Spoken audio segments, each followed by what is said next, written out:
मनोज से। हाँ, देखिए, आपने ये अभी कहा कि जो सोशल सिक्योरिटी स्कीम्स हैं सरकार की और दूसरा जो डेवलपमेंट है, इन दोनों का एक आम आदमी के ज़िंदगी में काफ़ी ज़्यादा असर पड़ा है। लेकिन आमिर, हमें ये भी हमें देखना होगा कि इस सरकार के कई सारे पॉजिटिव चीज़ें हैं, लेकिन इन्फ्लेशन तो भी एक बहुत बड़ा फैक्टर रहता है, महंगाई जिसे हम बोलते हैं। और उसी तरीके से अमीर और गरीब के बीच की जो खाई है, अगर हम देखें तो इस सरकार में वो काफ़ी ज़्यादा बड़ी है। और तीसरी, और ये दो मेरे ख्याल से मेन फैक्टर हैं। और दूसरा, अगर हम एम्प्लॉयमेंट की बात करें तो एम्प्लॉयमेंट भी एक क्वेश्चनेबल सब्जेक्ट है। तो और एक जो यूथ है, यूथ, और ये कम से कम दो चीज़ें, कम से कम एम्प्लॉयमेंट तो एक ऐसा है कि यूथ को जो कि अट्रैक्ट करता है। जब आप फील्ड में गए तो आपको लगा कि ये भी इस इलेक्शन में इश्यूज़ हैं। देखिए मनोज सर, सबसे बड़ा सवाल जो था वो यही था कि जो युवाओं के पास हम पहुंच रहे थे, खासतौर पे मुस्लिम युवाओं के पास जब हम पहुंचे थे, तो उनके सामने सबसे बड़ा इशू था शिक्षा का। वो शिक्षा चाहते थे, रोजगार चाहते थे, और उनके पास व्यापार जो चल रहा था उनका व्यापार चाहते थे। तो इस मामले पर ज्यादातर मुस्लिम जो समुदाय के युवा थे, खासतौर पे जिनसे हमने शिक्षा को लेकर बातचीत, जिनसे हमने रोजगार को लेकर के बातचीत की, उनका ज्यादातर लोगों का कहना था कि किसी भी सरकार में हमको ये नहीं मिल पाया आज तक।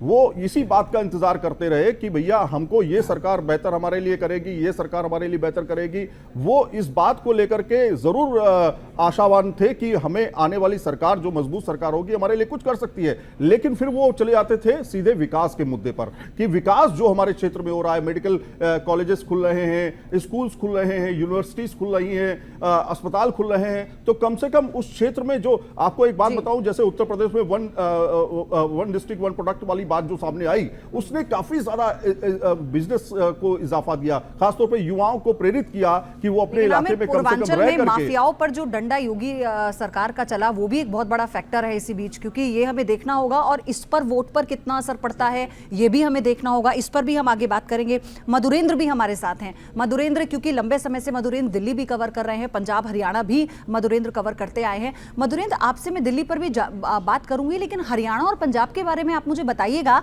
कि क्या खट्टर का जो शासनकाल रहा उसको लोग कंपेयर करेंगे क्या वोट देते वक्त, या फिर मोदी लोगों के जहन में था? यहां पर जो हम देख रहे हैं बीजेपी को नुकसान होता हुआ नजर आ रहा था, क्या ये ग्राउंड पर है? क्या सिचुएशन है? और दिल्ली में आप एक साथ हैं लेकिन पंजाब में आप अलग अलग हैं। मैं बीजेपी की भी बात करूं, आम आदमी पार्टी की भी बात करूं, और मैं कांग्रेस की भी बात करूं, तो ये आप कैसे देख रहे हैं? देखिए, दिल्ली में जो फैक्टर्स जिसकी हम चर्चा कर रहे थे, अभी मोहित बख्शी भी चर्चा कर रहे थे, हाँ। ये एक ऐसा चुनाव है जो कि 14 और 19 से थोड़ा अलग चुनाव है, क्योंकि 2014 और 2019 का जो चुनाव था उसमें तीनों पार्टियां अलग अलग लड़ी थी, यानी बीजेपी की बात करें, कांग्रेस की बात करें, आम आदमी पार्टी की बात करें।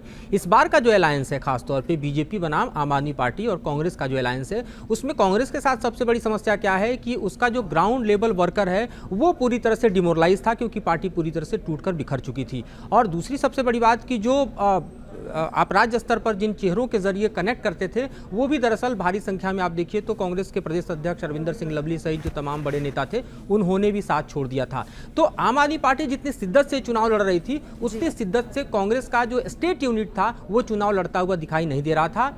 दूसरी महत्वपूर्ण बात देखिए कि जिस तरह से फैक्टर्स काम करते हैं, चूंकि नेशनल फैक्टर दिल्ली में काम करते रहे हैं, क्योंकि हमने 14 में देखा 7 सीट बीजेपी ने जीता, 19 में देखा 7 सीट बीजेपी ने देखा, लेकिन इस चुनाव में बीजेपी ने अपने 7 में से 6 कैंडिडेट बदल दिए थे। यानी बीजेपी को भी अनुमान था कि एक एंटी इनकम्बेंसी का जो फैक्टर है वो उनके कैंडिडेट्स के खिलाफ ग्राउंड पर बन चुका है, तो हमें कैंडिडेट्स बदलने पड़ेंगे, और इसलिए बदला गया।